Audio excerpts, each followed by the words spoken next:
ഇന്ന് ചപ്പാത്തിക്കും ചോറിനും ഗീ റൈസിനും ഒക്കെ പറ്റിയ ഒരു അച്ചാറാണ് ഞാൻ തയ്യാറാക്കാൻ പോകുന്നത്. ഹായ്, എൻ്റെ പുതിയൊരു വീഡിയോയിലോട്ട് എല്ലാവർക്കും സ്വാഗതം. ഇന്ന് ഡേറ്റ്സും കൊണ്ട് നമുക്ക് അല്പം അച്ചാർ തയ്യാറാക്കാമേ. അതിനായിട്ട് ഞാൻ ഡേറ്റ്സ് എല്ലാം ഒരു ബൗളിനകത്തോട്ടിട്ട് നമുക്ക് നന്നായിട്ടൊന്ന് കഴുകിയെടുക്കാം. പാക്കറ്റൊക്കെ കാണുമ്പോൾ നമ്മൾ വിചാരിക്കും ഇതിനകത്ത് ഭയങ്കര വൃത്തിയുള്ള സാധനങ്ങളായിരിക്കുന്നതെന്നില്ലേ. നോക്കേ, ഇതിനകത്ത് എന്തോരം അഴുക്കുണ്ടെന്ന് നോക്കിക്കേ. 2 പ്രാവശ്യമൊക്കെ കഴുകണമെന്നുണ്ട്, പക്ഷേ അന്നിപ്പോഴത്തേനും അതെല്ലാം പൊടിഞ്ഞു പോകത്തില്ല. അതുകൊണ്ട് നമുക്ക് ഒറ്റ പ്രാവശ്യം നന്നായിട്ട് ഉരച്ച് കഴുകിയെടുക്കാമേ. ഞാൻ എല്ലാം നന്നായിട്ട് കഴുകിയെടുത്തുകൊണ്ട് വന്നിട്ടുണ്ട്. ഇനി നമുക്കിതിനകത്ത് വെള്ളമയം എല്ലാം മാറ്റിയെടുക്കണം. അതിനായിട്ട് ഞാനിതൊരു ടിഷ്യൂ പേപ്പറിനകത്തോട്ട് വാരിയിടാൻ പോവുകയാണ്.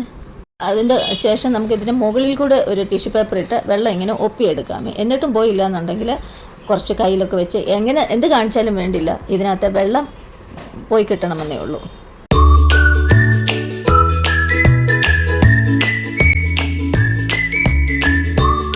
ഇനി നമുക്കതിനകത്ത് നിന്ന് ഈ കുരുവെല്ലാം എടുത്ത് മാറ്റാം. ഇങ്ങനെ രണ്ടായിട്ട് പൊളന്നിട്ട് കുരുവെല്ലാം ഇതിനകത്തൊന്ന് എടുത്ത് മാറ്റിയെടുക്കാമേ. ഇവിടെ എല്ലാം കുരുവെല്ലാം മാറ്റിയെടുത്ത് കൊണ്ടുവന്നിട്ടുണ്ട്. അത് ഞാൻ ചുമ്മാ ഒരു ബൗളിനകത്തോട്ടിട്ട് കൊടുക്കുന്നേ ഉള്ളൂ. ഇനി നമുക്ക് അച്ചാറിടാനായിട്ട് തുടങ്ങാമേ. ഇനി നമുക്കൊരു പാത്രം അടുപ്പത്ത് വെക്കാം. അതിനകത്തോട്ട് ഞാൻ 100 ഗ്രാം നല്ലെണ്ണയാണ് ഒഴിച്ചു കൊടുത്തേക്കുന്നത്. കുറച്ച് കടുക് ഇട്ട് കൊടുക്കാം. ഇനി ഞാൻ അതിനകത്തോട്ട് 50 ഗ്രാം വെളുത്തുള്ളിയും 50 ഗ്രാം ഇഞ്ചിയും കൂടെ അരിഞ്ഞതാണ് ഇട്ട് കൊടുത്തേക്കുന്നത്. ഈ ഇഞ്ചിയിലെയും വെളുത്തുള്ളിയിലെയും വെള്ളമയം എല്ലാം പോയി കഴിയുമ്പോഴത്തേനും ഞാൻ അതിനകത്തോട്ട് ഒരു പിടി കാന്താരിമുളകാണ് ഇട്ട് കൊടുത്തേക്കുന്നത്. ഇതിവിടെ കിടന്നൊന്ന് മൂക്കട്ടെ. അപ്പോഴത്തേക്കും നമുക്ക് ഇതിനാവശ്യമായ പൊടികൾ എടുത്ത് വയ്ക്കാമേ.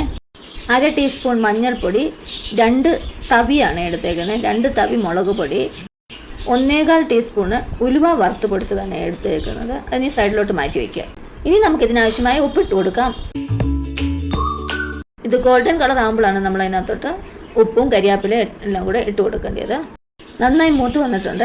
മുമ്പേ എടുത്തത് കൂടാതെ ഞാൻ വീണ്ടും കുറച്ച് മഞ്ഞൾപ്പൊടിയും കൂടി ഇട്ട് കൊടുത്തിട്ടുണ്ടായിരുന്നു. അതും കൂടി ഇട്ട് നന്നായിട്ടൊന്ന് ഇളക്കിയെടുക്കുക. നന്നായിട്ട് മൂത്ത് വന്നിട്ടുണ്ടല്ല.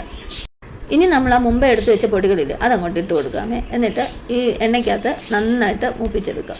അതിൻ്റെ പച്ചമണം മാറുന്നിടം വരെ നമുക്ക് എണ്ണയ്ക്കകത്ത് കിടന്ന് ഇതിങ്ങനെ വഴറ്റിയെടുക്കാം. കളറൊക്കെ മാറി വന്ന കണ്ടോ. ഇനിയിപ്പോൾ ഞാനൊരു കായമാണ് ഇട്ട് കൊടുത്തത്. SSPയുടെ 15 രൂപയുടെ കായമാണ്. അത്രയും പോരാ, ഇനി ഇടണം. ഇപ്പോൾ തൽക്കാലത്തേക്ക് ഇട്ടതാണ്. ഇനി നമ്മൾ ആ കുരു കളഞ്ഞു വെച്ചിരിക്കുന്ന ഈന്തപ്പഴം കൂടെ ഇട്ട് കൊടുക്കുക.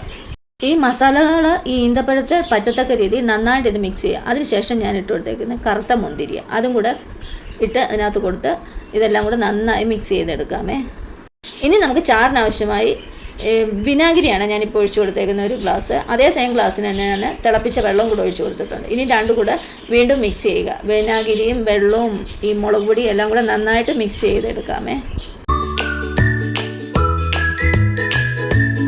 ആദ്യം ഒഴിച്ച വെള്ളം എല്ലാം ഒന്ന് തിളച്ചപ്പോഴത്തേന് ഞങ്ങൾക്ക് പറ്റിപ്പോയി. പിന്നെ ഞാൻ 1 ഗ്ലാസ് വെള്ളവും 1/2 ഗ്ലാസ് വിനാഗിരിയും കൂടെ ഒഴിച്ചു വീണ്ടും ഒന്നുകൂടെ ഒന്ന് ഇളക്കിയെടുക്കാം. നമുക്ക് നന്നായി ഒന്ന് തിളപ്പിച്ചതിന് ശേഷം നമുക്ക് ഉപ്പുണ്ടോയെന്നൊന്ന് നോക്കാം. അപ്പോൾ എനിക്ക് ഇച്ചിരി ഉപ്പിൻ്റെ കുറവും കൂടി ഉണ്ടായിരുന്നു. വീണ്ടും ഞാൻ ഉപ്പിട്ട് കൊടുത്തു. 1 സ്പൂൺ ശർക്കരപ്പൊടി ഇട്ട് കൊടുക്കാം, എരിവും പുളിയൊക്കെ ഒന്ന് ബാലൻസ് ചെയ്യാനായിട്ട്. ഇനി കായം ഇട്ട് കൊടുക്കാം. കായമൊക്കെ കുറച്ച് അധികം ഇട്ടെങ്കിൽ അച്ചാറിനൊക്കെ ഒരു ടേസ്റ്റ് ഉള്ളൂ. ഇനി ഇത് നന്നായിട്ടൊന്ന് തിളപ്പിച്ച് ഇതിങ്ങനെ തിളയ്ക്കും തോറും കുറുകിക്കൊണ്ടിരിക്കും. അതിനനുസരിച്ച് നമ്മൾ ചാറ് വേണമെന്നുണ്ടെങ്കിൽ തിളപ്പിച്ച വെള്ളം ഒഴിച്ചു കൊടുത്തുകൊണ്ടിരിക്കണം. എന്തായാലും ഞാനിത് വാങ്ങി വെക്കാൻ പോവാണ്. ഇപ്പോൾ തണുത്ത് കഴിയുമ്പോഴത്തെ അവസ്ഥ കണ്ടോ, ഫുള്ള് ഡ്രൈ ആയിപ്പോയി കണ്ടോ. ഇനി ഞാൻ വെള്ളമൊന്നും ഒഴിച്ചു കൊടുക്കാൻ പോയില്ല. ഇതിങ്ങനെ തന്നെ ഞാൻ കുപ്പിയിൽ ആക്കി വയ്ക്കാൻ പോവുകയാണ്. ആദ്യമായി കാണുന്നവരുണ്ടെങ്കിൽ ചാനലിലൊന്ന് സബ്സ്ക്രൈബ് ചെയ്യാനും ലൈക്ക് ചെയ്യാനും ഷെയർ ചെയ്യാനും മറക്കരുതേ. നെയ്ച്ചോറിനും ചപ്പാത്തിക്കും ചോറിനും ഒക്കെ പറ്റുന്ന നമ്മുടെ സൂപ്പർ ടേസ്റ്റിലുള്ള ഡേറ്റ്സ് അച്ചാർ തയ്യാറായി കഴിഞ്ഞിരിക്കുന്നു.